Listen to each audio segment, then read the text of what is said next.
Misambulasa kan wekanta ng dobo tatok may nontangaw na ni Baki Kelly na Radio Fiji 1 domoy viti kay na FBC TV. Yan ikatin kalima ni singa ni Tune. Yan bang nanimiki na burubura na World Elderly Abuse Awareness Day. Siya na singa, may bang numatalikina. Siya na bang numitalikina na linibanua. Yan nontan daw maruira. Katang kumagira na itampangkasi. May kuha ni Baka Virbira. Nabiba sa urarataki si Mera Bolomataki. Dabaw binibina ni erto nale toluti ko na nonda bulangi ena nonda ngaune ni vital no ni kuwa kele ni bola na bol silesi mai na tambani bula raramba kan garavira na itambangkasi Rudi kaba na marama manindia kabinga rabe di tiko ni tambangkasi en piso misuba kawaki na be sister Mary na manindia marama manindia ni tiko ni tambangkasi na father law home mai wele kutu ulami Ruto na wekanda maramongo, ruto na may nonda bulang itiko, ena nonda ngauna ni vital no, ena nonda ngauna ni Baki Kelly. Iya, enda sana liuman nga, we keleni, bola-bola, ibali silesi, may natamba ni bula raramba, kang karevira, na itamagasi. Ni bula minaka, maramanita. Nawaliw, may tiga butong mandangan na vital no, ena nonda ngaunonggo, kero ni do mandangan na ibang madala, membalat itiko, na vital noa and the vital no tokina sene ulutang and the vital no tokina and on the wasning honongo Narvale po naita tomanda turno honongo and avokondo na nabilitaki na tambani benga rabi ni bola raramba me ubaka ni binata na tambani walesi and kena solitiko na ngauna kena ngalala me kito may bakang bolong-bolong takatiko na ulutangan go me baleta na nondra na bingarawi ke nondra lomani mera na wira na nanda tamba matua na vingan bagi todo ksara di sana kilati ko may na ni talanoa na vi talanoa sana ito to kainin may na madaw sa woti at talana madaw go ni na tinikaliman singa na vingan bagi todo ksara tiki pumay na yang bagi rona undol ka no ena bibantu nui ni matambose ke burubura sama bibantu nui tiki na siyongo me erando na numikina na tambangase ena waka mimbi ena nonda waka bula taki sen nonda waka na numio kenda na leone panua tambuyani ena kilai ni wika erando me wakararau teki nondombula baleta na embaki ni sara mayala watu naka kitondo sama ni ko na doke na puni lukudi bakatamba kindo na tin kalimisinga me baka andor sa ni sabari takawitiliu empala taranto ni sando lore sarti ko nanda bano ni sa torlek sarti ko sa ni weekend nga na biasa burburtal nga na lepuni na noronto balong mataki na itabangkasi na bambibita beka na wikaongo na andaki nimbola nda sa meso tabatu bambibi kenda na ngonongo nda meso tabatingo kenda na COVID-19 nda na kena ibakaya na kena ibakaya utakin beka ni bengarabi beira pati kan sana kila tu ni na bengarabi beira na tamakasi nga ni nabato tinga na bingarabi nga indui na bingarabi na ngandreba wakan pimbi ke sobir sa may balengkay na tikni ang onda rasa sengan raw ni bi tombalya kisar na may dabo to nga ken mambale sana tiko talangan na ngandre ni me so tabi tiko na ken iba kayaw taki na nondra bingarabi na garabi na bising to kasar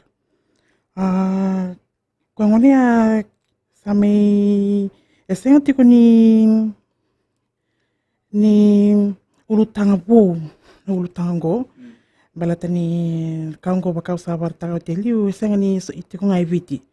kanggo sa taroy kenda baka burubura ko nga ko sa may indot kina na singa may bandum kina balata mentana numati ko na sa rambuti na burubura na kawai ni nilang kanta sa may so tabatunggoy na non-rando may balong takin na tamangas anda sa kilata nga na bibalo matenggo endo sotabe erando sotabo era tamangasi ena buno saranga era marui tiku kina ena lama ni bali ena bakata lang kina bir na sami tu ena na bali malumalumo kina do tukuna tu ena kina tu ini raki nimbula era ko tambe kamai era tiku be kabira na mi bingarabi era sali kina sa muni tau tambe ko era na tambangasi batani sar malumalum be kara sa sini rauni ni sa mamai sar nangal tumbak nga ena tu bate kena na nonra kila sar na roni tunga bira na nonra bosoto tu era sin roni bakarita kai ko ngone na sona kai dan tu kere meran tu bakana numikina ni kenda ni dan ulingan ni bingarabi kila na nonra bulan palabu na tampang kase kira na tabi mate tiko sarna ilingan na bingarabi na posa rongo binaka na posa ni wi bakalo nga tatake na bising na bikala linggo entara no mani kalai na pakaya anta pantanga na mataka lai merkila marutak tanto na singa po merkila talangan yo kenda da kawai tiko na non rombula kena usututi kumbek nga na bikito na bimbi ni non rokati tangkup maki na maruroi ni non rati kumpulambula kena toyabu na bibakarutak ya binganiti wira na itampa patoa. Pinaka pila boleh besar maramanita sana to sar to na vital na nandang nunggo ini warita tiko na nonra bosura rataki si bolo mataki sira mbilira ki rasing kawita ki na tukanda si na mbunda kerni bang madal taman si na matanggali i bibolo matiki davo era ninda vital no kina Na vale bonita lima tiko na ulutanga se lima tiko na bi matanggali bibal lo mataki era ronya era ndo sotaba wira na ndu ako kena dana beka papalangi na emotional psychological abuse ngo kendaroni baka totopatana kena kila kipakasonanguna na matanggali vosa rarongoda sengani vosa ni bibata tata ki vaki na besa ni bibaka lalo birata ki kila balatan sa kilan satu bakila satu kina dangi sengani rauni buki rame minta baku kota kenal mera na vosa kila baka wabar tawi kimnilio neta na vosa kami bi bata kena sa kilam na vosa na bula kena mati cuk na wana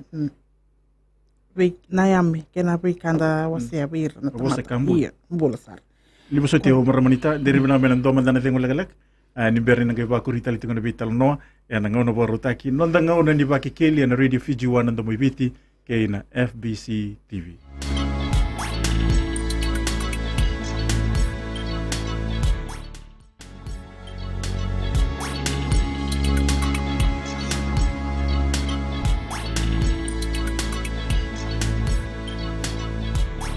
Ani borong sa katumay na nguna borutaki nonda ngauna ni baki keli na radio Fiji wana ndo moibiti kay na FBC TV sana to sarto na nonda vital no na nonda ngaunongko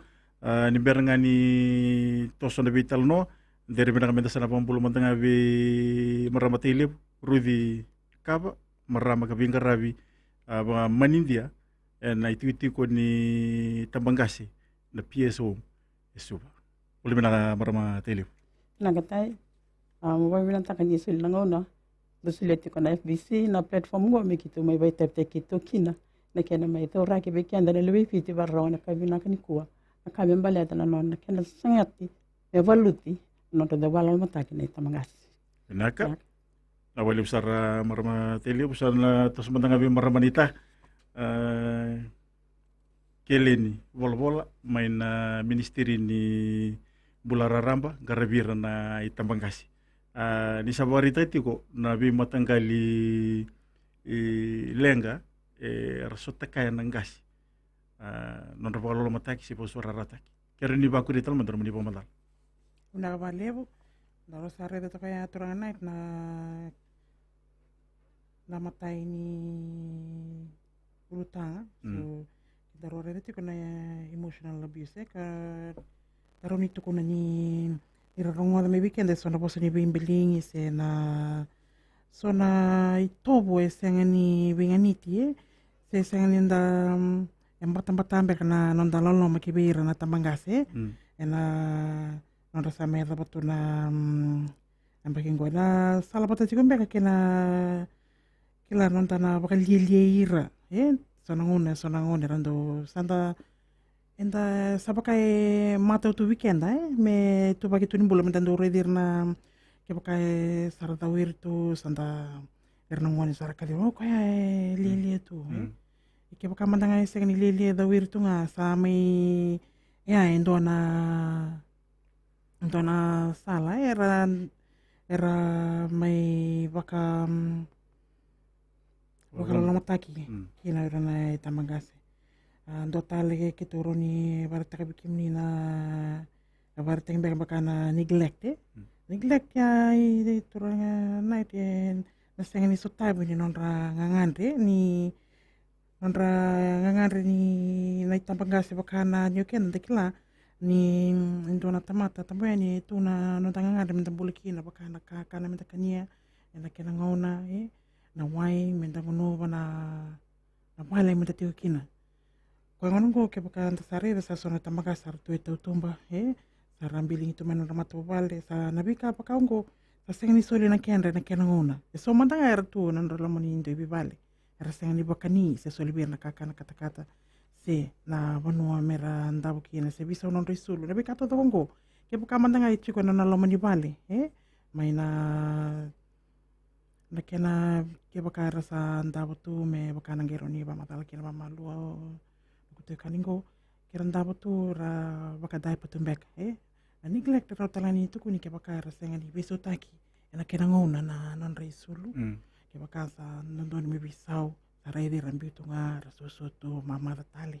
tapi kala lai maya anti ndara ni baka ele elalai imbi toka petale beka tongo na le umani batan le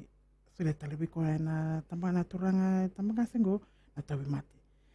kona kene karoya kene katolo na kena senga indor ko wino nonra dondonu baka mata kene todo ko ene tono dondonu baka tala kene na tamangasi na dondonu go na kendoro itu ko na ni baka na nonra dondonu ni bulan dondonu ni tiko ke baka reba na kata mantanga merti ko nondono no merti ko tondo kina rapaka sama sera wili bol kina menta baro korokota kaya baka bibital nga kina ni sonangon do bital no bango ndare dan yoro na tambagase do ten sarna no sonon sa do ndre kina non rabaka sama bala tana libuni na andindi ni non sampul mai era raw ni baka madala takane libuna kaina kakila ul na wika to dok sarango se mati patay na non da baka korokotaka na non ra dundunu baka tamata na nanta sulibiran ngalala merando wasa kara tukuna na bika rangan reba baka bimbi baka soken da sa antonga ito mat sa tungsar sala ko balimbola mole lurai na sengani nanu mai sono na sobir sa sindo bian la kuna no tarong iliu pena kata mole lurai balimbola me sakoti kala ena kena bosa taki wakaki na kena mbula taki balatana na isonango na ni sanda ndo kutire balimbola so bir sa sensar ni sanda ndo kila ni sabule kambe kana ngona mer sa ngoli kinai resando kere mera sa toka mantanga ena tu bata kena nonra baka nananu kena nonra baka sama ni toka nga enda toka bata baka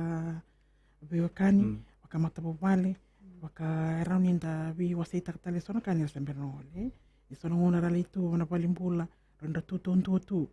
ndangi ngoleni sara makalibi kwa sonon rombolo yana sona tikina lalai baya yana ndo baro korokota kina na nonro dondonu na etama matua ko dan sono ngona dondonu no mani sasa nga nonro dondonu kila me kendanga baleta ninda se rawani bingarabi da rawani bitoso yaki da rawani kutira waboki menan dondonu todo ko ya mesacho ngailinganda baleta ni kenda da bingarabi tiko ya dondonu menan do sulibira na ngalalaya meran tingi takoira seda para kata da kena ton sebercho ni tarai ni ko rotale ko me baka na nonando baka mabotaki se baka lola mataki sona ngauna so sara kila me sara tu merali bate so vira ni sarna li to sona maki sana langan rebu tu nebi buke me ke paka mo ngole mo li sisili se ngole na bali baka vingu langan rebu nebi buke ke paka sana sen rote ya me kila sana tu esora kila untuk manta ke bingkarabi tiko na baka tawo tu mbeka na bingkarabi na building ambeka totole ni kiri mo siliani oh bela kiyo hampir tunga kila uti meni mabua o turanga tapa matongo tapi mabu baya ya sarangana physical abuse so ni mama bota kina yango so koya me bakaya so sa ratarair saranga batambe kani so rando ena sona bononi wingarabi sena sona lamani bale pateni to koko tal tonga mai na bosa tal mai birna tambangase iyo ni ndona kai tukuni ni vira raso matoko mai kila iyo koe wingarabi bala tani ngone sara kila na nantu intu ini ambaki bakai me parta kana no kuku ali va mabote ko kotanga ya ndona kai ndare tikuni sa bakame to soda kita main kene wili na nonra baka mompotaki se rasangani rokobi na nonra yambaki kena vira na solieti kuna na bingarabi Usatio maramanita dari bina bina hotel mandana lingule kala kan beri na kay bakuri tali tikuna vital noa ya nguna baruta ki nonda nguna ni baki keli and radio Fiji One and WBT ki na FBC TV.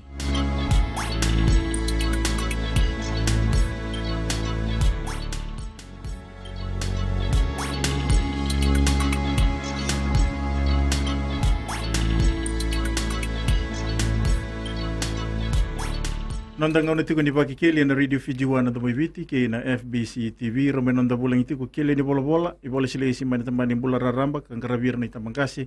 kawaki na be Rudy Kava marama manindia kabing karabi na tiku ni tambangkasi na PSO esuba marama tilio bida na ay tuku sa borita toka na maramanita na butinga ni enda ramni wakata bada na nonda bola mataki si bosura rata ni tambangkasi ina ka ba bina tak ni silangon talanga mo metikiden songo beka usa ako ba sa reda ma sa bani dina tak beka ndo ba ngede rubere tamagaste kon ni mai ndati ko na ulutanga ko sa sama ataw ya batak mada pasa uting kina ko na vida na mi sawoti non tendo bevi non tendo non kena do pangata ki baka talia takina kaya rato kiana kina angona beka rendo to kena do livu ngona klama kanon property non ri yaw baka margeti non ri sulu san vi kaya baka margeti to moira ngono balab do le rendo ngono sara lengas ta kina sara tunga bando vale sa sangani revelo kaiki na ki foi kavango irna venda so ya irna ma ngono ngo kango ersange baka ngata baka mera mara abuse ta to na bekara ko mara ngeta ngas rando ko tarali baka ngata karali voli taka rando le pontaka mero kino non rela ba mero baka sa usa ta to na mbula tambo yani go go endo ko tme beira na rarawa de ko tme beira na do ka buni mendoli lakva da ken rava kasama rando le lomo manirkina se dava beka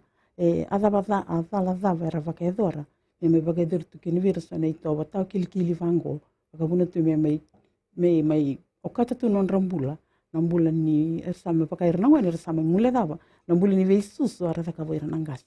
ni sale ada nangau ni mer sama tu ken bande vale irsa nga pakai dor tu sone to bata kili veira na tamagas yo wiki meni nangau ni warong tu mai ni alven aksar matanggali to vango sindondoni sinvinaka sini rako bekianda menda pakai dor veira nangas gas ngo ara susin kan tangah mai ara baba uliri kianda kwanda mai rota tu kene sona kavina kanda sarota tu nongo nonda mbula da sama isakita katu baleti renanga ko sama imbe diti ko nongo do tala na matangali abuse sen be vagla na tak sen be vag saurara tak ndo ya bali vera na kenan do autorito pa ko non relavo na kenan do le kali buta coisa mai nonra na kaya nonra bale ko nangon ngor tu na tamba ni social welfare tu tiki de tikon da was di lavo bale ti rongo na nonra ngara vina vesinga so ngona insando rongo ya sando ngaitora nonra kadar le excess ke kar sakilati ko na namba ya ren le toro mengor le bangatak sini kila na gasa ngonra ngai doktor ke ni revira ka deson ka satu kun hasang sasim doni la vevo gona kaya di na tikon ngono go bi go posting ko na kaya din tu ge viti na kakim eu sambu la ko duru mai usakila na kaya ndo tu ne viki ma mirna kaya san bunu vingara bikina paka manindia ena PSO do tal na physical abuse ngo kim ni turang maram ni barang tu na kavini ko na non rendo mbili raki sen rendo ba kas wani baka vosa si so rendo tuli raki Pasu rata ki mereka kavango. Take. Ik sang dami tunga. Iko set ko ti ko iko rina da kavango. That is physical abuse. Iko sen. Oirna sale da manongo. Oirna rekilir. Isa sinroni tu ta ki mereka kavne ve kaiso. Na tabe mereka mai baka so rata kikina. Mereka kavna kaiso ndondon metawira. And total the sexual abuse, which is really common ngongo di sota. Sa na sexual abuse. Ko sa tungo mele ter ngai leva kata kai sona tamangone na belet ni rekilawira ni ira nangase na tamangase ngo ka bakal weekend na weekend na marama maram gase nangai la ko merle sanga mera kirire mera via dovi betul na sarkilawira ira sa lango tun rova kasa ile ne tamangase ngondo ngoni sarsi we namba ki bit sanga bulir sarra sabela roi non na fakasama irsa sinkila na vinaka ke na va irsa ngai toro mo ira ngone ya ire mersanga tira mersanga mer via be batkira renia ke na lomanda that is sexual abuse ya saya vetiko sinia ngai viti saya tanga le buru ne be se buru taleso una be bono kim sando ta ka ko tiken kim sava ndin ta yo ngone ya sinrende na ke na tamusuki ke baka kende men rele so ngone tu be kende la libeng na vendo kai tu weekend na yalo niro pir kovi tu weekend na loloma da dalmanira tamagas dar kovira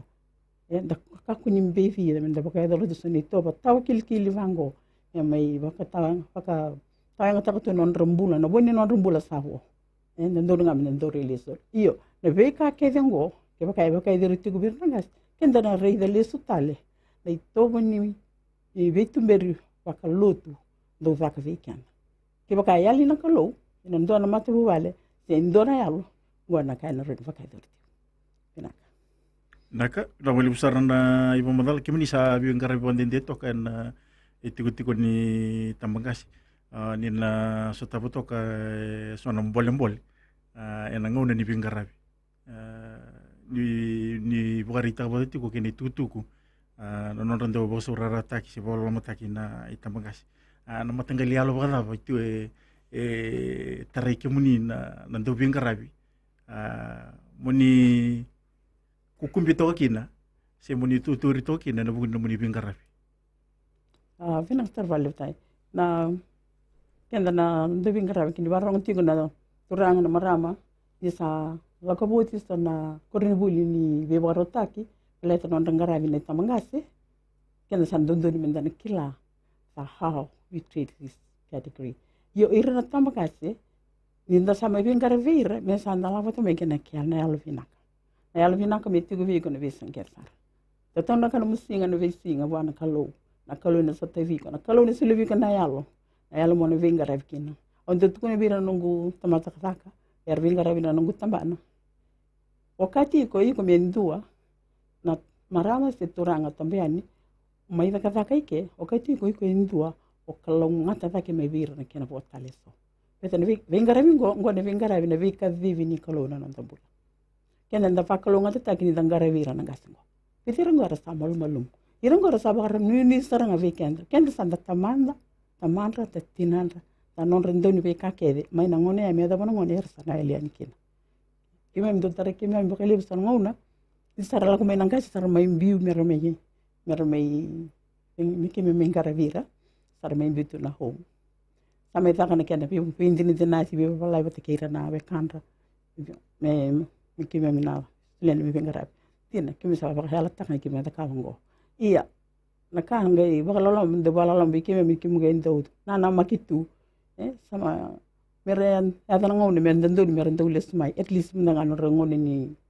singni sudu kana saying Mother's Day, Father's Day. Mendo mantanga yo ba fo kita lema mai rai. So the way ti limo na mbaki tina bagara sin lauma. Dina ni raba ku tunga me sonaka. Yo ya sanga so sare ni mbimbi me baka na nonda mai rai. Menda mai vital na ko tikire menda mai rida. Na nondra mbula, Posa veira. Singa marota kvir. Era ndo marrau kilanda rida saranga na marrau ni alonra. Era tu da gira mantanga era sing do rau ni tu da ke singa iran duri. Mantanga randa me no tintam tam. Ngoda vika samai kau tentu kvir sarmai rida tu ni sa sing selvira na vi siko vaka wasama vaka hunko. Ana vika ndo ni menda manta kiki no kenda na paronga ne kabina kanikwa. Tu kona ngona motikida alo vina. Sekama nga vaka ndo na vula. Ke sinaranya silian mutai ti vailo to lai tai ngalis ko na tamam sete na mitu na vale ni barotaki. Na vale besar ni bang madal rindongan mi tugu bir na kandar ndo bata to mai tugu ni bimboli ersen be kan la ko duruma na matangali buleso yana non ngarabi ni tamangasi. Mina vale tai nangonong ko anta kalonga TVT di satu na ko ribul bi barotaki merendo leba politiki na oira erangan reba mera bagai tevte kira ena vingarabi ena na be homes taleviti ena be ponesto ya gua na kontribuli me kana EPTC CSI sama songo ngono ko takoti nga ya na EPTC nga yo ebunga era do wangang getene na ir mer la ko na be home mer la ko merle kerkere nera takava na bulitara and that's the and donate ngono vinaka ando vuli vinaka ni ndala ko mendala vuli tara me no me balangi bakalebu ira la ngara le vuli tara yo satara iko na nanuma ni ko na rongo iko no ngile dav se ma dav tai Vinaka wali besar da bawa vinaka tiga wali bubi maramatile Rudi Kaba marama manindia ka bingara bini tiga ninga tambangasi na PSO suba en nono sulit ko nangona en non de wasi ngono de vinaka kumrona maram melam total mandana tingo laka ni berin kay bakuri tal tingo bital no yana ngawna boro te kongo non ngawna ni baki keli en radio Fiji wan ndamo witi ke na FBC TV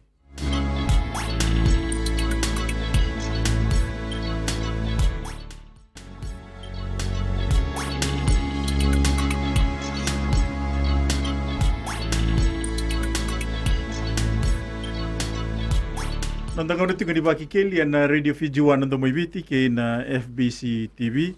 da bawa binang ti wali bubi kele ni bola-bola ibali selesi mai na tambani bula raramba ka ngaravir ni tambang kasi ya don mesanta na ngunung konta sana pambulu mantang abi sistem mere na wai na manindia marama manindia ka ngarabi ni tigu ni tambang kasi na father law home mai wali kutu mailan sambulu bina Uluna ka matangale ya bambula talanga vira saravati ko mana program bana sele ko naka na wali besar na ibang madala na ulutangan da vital no tokin na non de washing ngonongo na bingarabi en non ritu ko na itambangasi naka na wale na ulutangan da bingarabi ko ndikuwa rangarabi rana da ngasi ni okito mai fadalo home ratiko kino rangasi tangane turanga non rangana koro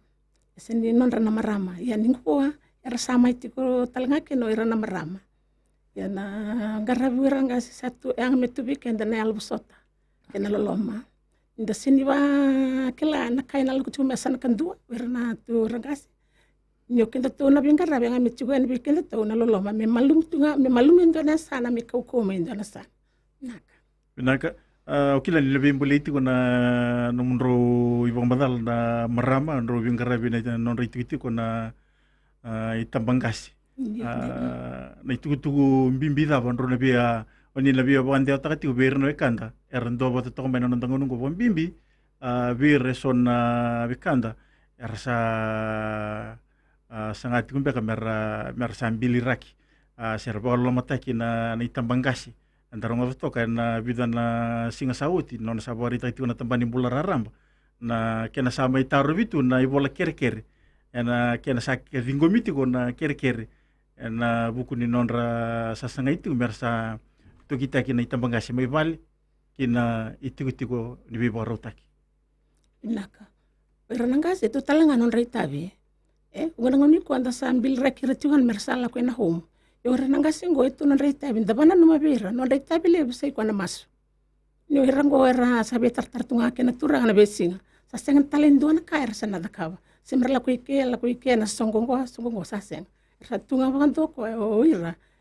Vale. Non reitabi le tunga na masu. Kenta nga na biyang karami dabana numa tigo bira. Nadaba nomita masula katungo. Keba kaisi yang erna ngula da talang erna gasi batani satu ne tutuni gasi era sorsa ngwile da. Oke ento tunga na baita bia mi tu bana numa tubir. Takini kuru talang ani ndara idir mentangara bir na gasi. Seni kwa wala nganta la ko mai menda mai sama kira. Senta pasti bakanira. Itu endo na usu tule busai koya. Wirango na yalongo milesu wana klo. Kanu da toita binta bana numa tubir ke me da kada bata ya na besinga.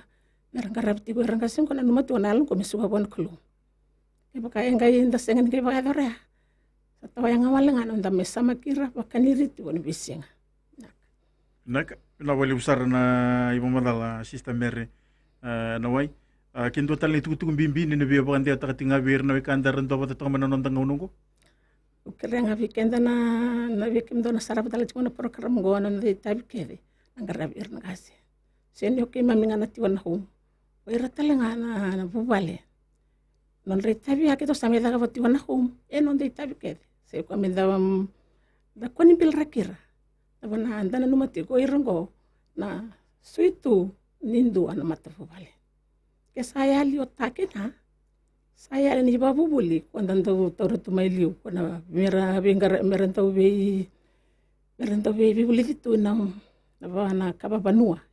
sana yali talenga. Ke bakar saya li oiran ngasimo. Kara tu ngawir na sara cumai. Ba kamera luman wali ngan ngas. Nak na wali usar maramatanggali sistem mere na wai na manindia na itu ni tambangasi na father law home mai wala kutumilan. Maramanita mani pamadal ni sarong otoka mani itu ni non rani tambangasi. Rini bakuri talmadana no mani pamadal. Se na dabasang karabiti ko na ministeri ni tambani bulararam po bimbi yana tambano ni ngwalit kumikin non rang karabi ni tambagasi Na vale vo tranet na kimi sa na matatati ko ni na matintu tuluti ko na vale ni non ravale ramarui kina tamagasi garabati ko doi te ko melambasa doi te ko supa doi te ko melotoka me baka ngai mari tati ko sista isa din sar ni lebuti ko na kere wir na may tumba mera durmay na nonra tumbu se rambe kana itamagase mer sami duru na vale ni marrui endaro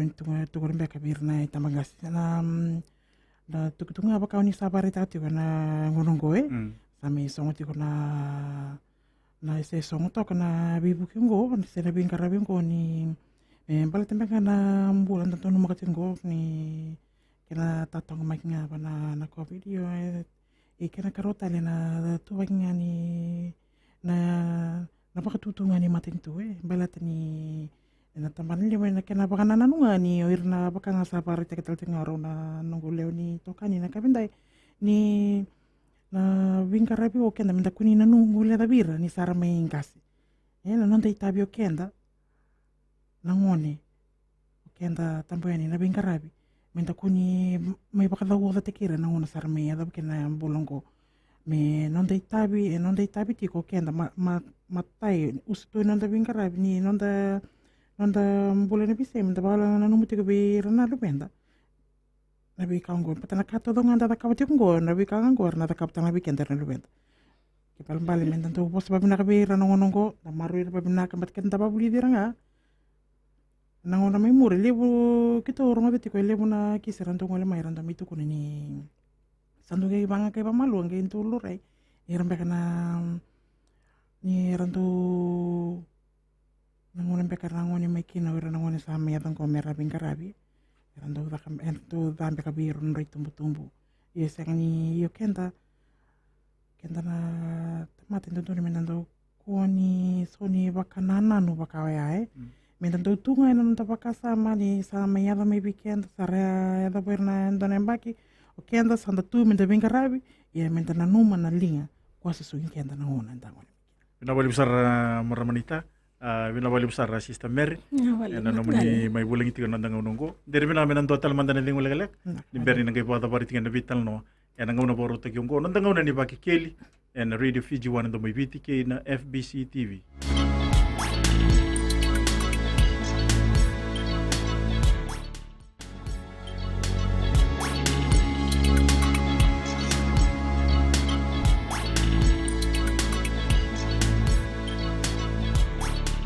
Nandang na tigo di baki keli and Radio Fiji One and may biti san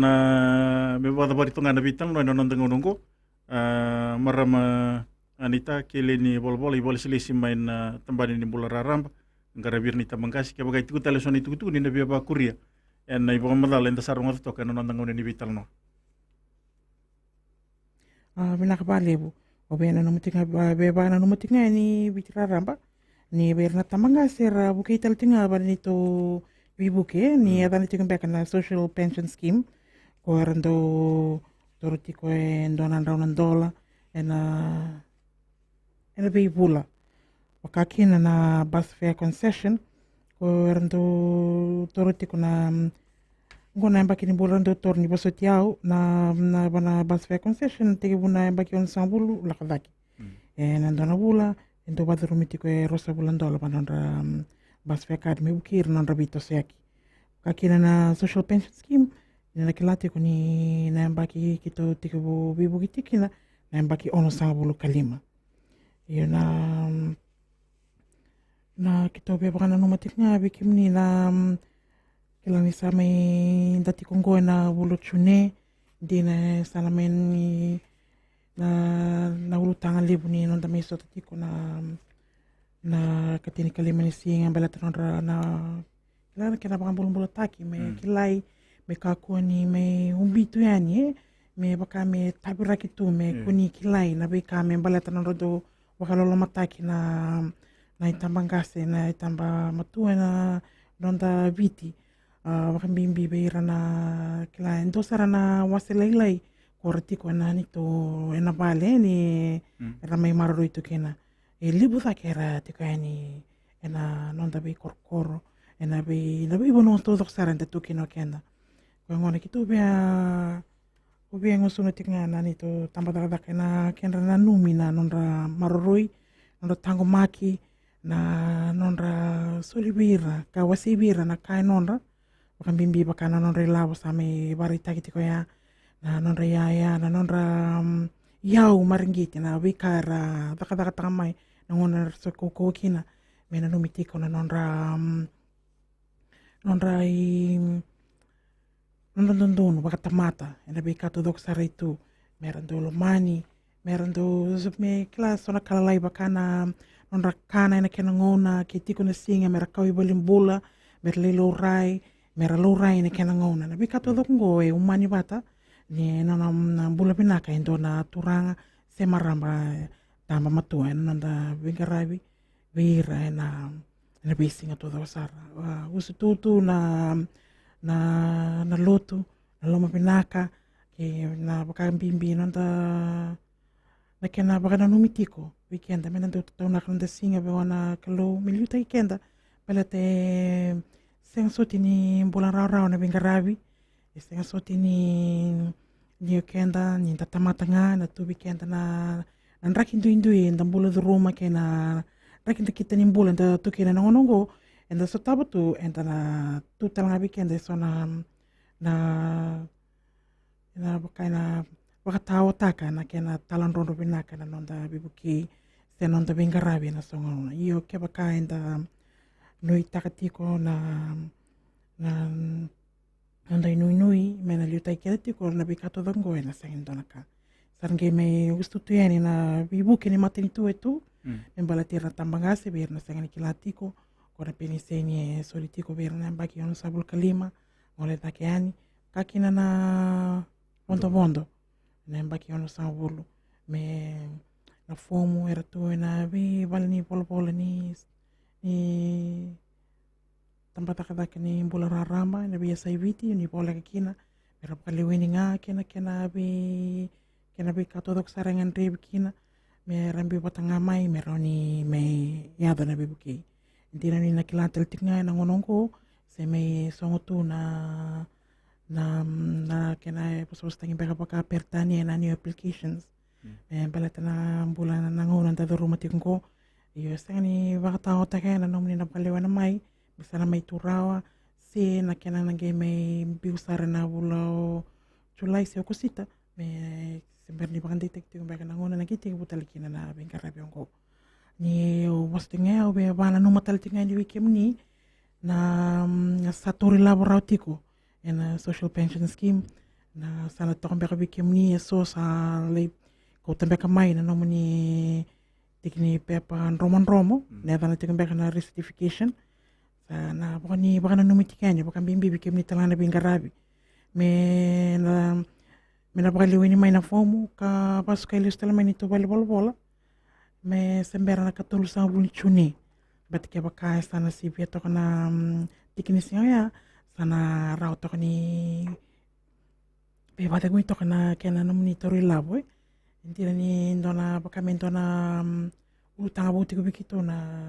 ngo baka nga na life certificate wana recertification yo wana numikim ni tika na bingarabi baka kinabikim ni natur labuti ko na social pension scheme ni na kim na tamba matua me paliwi ni na fomo me pasko ilis tala menito bali bola bola katundo kibikim ni Naka dabo bin bilang tiga boli bubi kele ni bola iboli silesi mai na tambani bula raram ngarabira na itambang kasi menon da bulang iti ko na ngauna boro te kyongo dabo bin bilang tali tinga boli be Rudy Kaba marama manindia ka bengarabi ni tiku ni tambang kasi na PSO me suba ke sister Mary na wai na marama manindia ni tiku ni tambang kasi mai na father home mai welo kutulami orto menon da bulang iti ko na ngauna boro taki na kena bana no meeting ane katini kali manisinga ni tune na kena bana no me burubura na World Elderly Abuse Awareness Day se singa menda bana no matalkina se da bana no mitalkina leni bonua na nondra da marroi katango magiri tambang kasi kami kakua ni boy verbira na biba surara taki se na biba lomataki ser biliraki sana tapi kian na nondang una ni vital no en una ni baki keli na bali besar na porong mai na bali bumaramanita na muni soli na muni ngauna na bekamu ni ombutambua di kalungat sa